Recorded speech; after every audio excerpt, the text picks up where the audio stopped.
నమస్తే friends, please subscribe my channel Swapnanand vlogs. Palak gravy curry చాలా టేస్టీగా ఉంటుంది, ట్రై చేయండి. నేను ఒక 4 కట్టల పాలకూరని తీసుకున్నాను. పాలకూర కట్టను అనేది మధ్యలో ఉన్న దారం అనేది చూడతారు కదా, అది కట్ చేసి దాంట్లో ఏమైనా గడ్డి అట్లాంటి వేరే ఆకులు ఉంటే మనం చేత్తో పట్టుకొని వేరుకుంటూ మనం పాలకూరను అనేది తీసి గడ్డి ఒక పక్కకు, మంచి పాలకూర అనేది ఒక పక్కకు ఉండేటట్టుగా చూసుకొని మనం మంచి పాలకూరని పక్కకు పెట్టుకుంటే ఇలా చాలా మంచిది. తర్వాత కడిగిన తర్వాత కట్ చేసుకోవాలి. ఇలాగా కట్ చేసుకొని ఒక గిన్నెలోకి పెట్టుకున్నాను. తర్వాత ఒక 5 ఉల్లిపాయలను ఇలా చిన్న చిన్నగా కట్ చేసుకొని పెట్టుకున్నాను. ఒక 2 పచ్చిమిర్చి, 2 ఎండుమిర్చిని కూడా ఇలాగా ప్లేట్లో వేసుకున్నాను. తర్వాత స్టవ్ ఆన్ చేసుకొని ఒక గిన్నెలోకి 2 స్పూన్ల నూనె వేసుకొని నూనె అనేది బాగా మరగనివ్వాలి.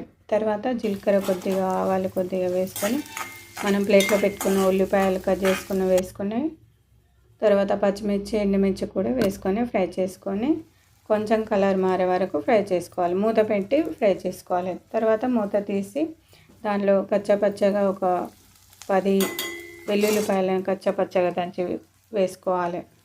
వేసుకొని దాంట్లోకి కొద్దిగా పసుపు కూడా వేసుకొని ఇలాగా కలుపుకోవాలి.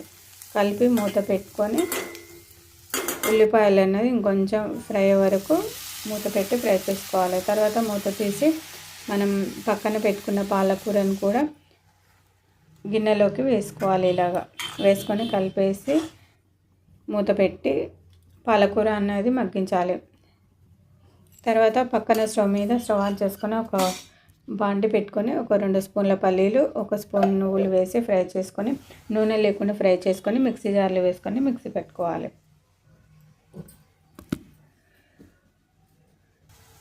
తర్వాత మనం కడాయిలో ఉన్న పాలకూరలో ఉప్పు, కారం తగినంత వేసుకోవాలి. మనం పక్కన మిక్సీ పట్టిన పౌడర్ను కూడా వేసుకొని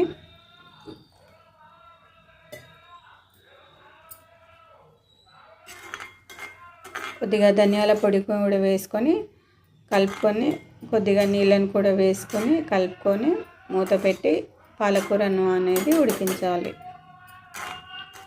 పాలకూర అనేది కొద్దిగా దగ్గర వచ్చే వరకు ఉడికించుకొని ఇలా పైకి నూనె అనేది తేలే వరకు ఉడికించుకోవాలి. పైకి నూనె అనేది తేలిన తర్వాత స్టవ్ ఆఫ్ చేసుకొని సర్వ్ చేసుకుంటే చాలా టేస్టీ అయినా అన్నంలోకైనా, చపాతీ, పూరి దేంట్లోకైనా చాలా టేస్టీగా ఉంటాయి. ట్రై చేయండి.